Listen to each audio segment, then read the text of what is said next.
తిరుమల మెట్లు ఎక్కేటప్పుడు ఈ తప్పులు అస్సలు చేయకండి. వేలాది మంది భక్తులు ప్రతిరోజు వెంకటేశ్వర స్వామిని దర్శించుకోవడానికి మెట్లపై నుండి వెళ్తూ ఉంటారు. కానీ మెట్లు ఎక్కేటప్పుడు ఎవరికి తెలియని విషయం ఏంటి అంటే, ప్రతి మెట్లపైన ఇరువైపున వైష్ణవ దూతలు ఉంటారు.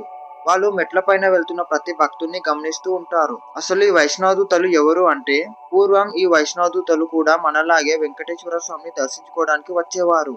విచిత్రం ఏంటి అంటే, ఈ వైష్ణవ దూతల సంఖ్య పెరిగిపోవడంతో మనుషులు వెంకటేశ్వర స్వామిని దర్శించుకోకుండా తిరిగి వెళ్లిపోయేవారు. అది చూసి బాధపడిన గోవిందుడు వైష్ణవ దూతలకు ఒక షరతు పెడతాడు. ఎవరైతే భక్తులు భక్తితో నా నామాన్ని కల్మషం లేకుండా జపించడం వింటారో, ఆ వైష్ణవ దూతకే నన్ను దర్శించుకోవడానికి అవకాశం లభిస్తుంది అని అంటాడు. అప్పటి నుండి వైష్ణవ దూతలు మెట్లకు ఇరువైపులా నిలబడి మనస్ఫూర్తిగా స్వామి నామాన్ని జపించే భక్తుని కోసం ఎదురు చూడటం మొదలు పెడతారు. ఏ భక్తుడైతే మెట్లు ఎక్కేటప్పుడు స్వామి నామాన్ని మనస్ఫూర్తిగా స్మరిస్తాడో, అతని చుట్టూ వందలాది వైష్ణవదూతలు చేరి అతన్ని జాగ్రత్తగా కాపాడుతూ స్వామివారి దర్శనం అయ్యేంత వరకు అతని వెంటే ఉండి ఎటువంటి ఆటంకం రాకుండా చూసుకొని కొండ దిగాక మనస్ఫూర్తిగా ఆశీర్వదించి పంపిస్తారు. ఫ్రెండ్స్, మనస్ఫూర్తిగా గోవింద గోవింద అని కామెంట్ చేయండి.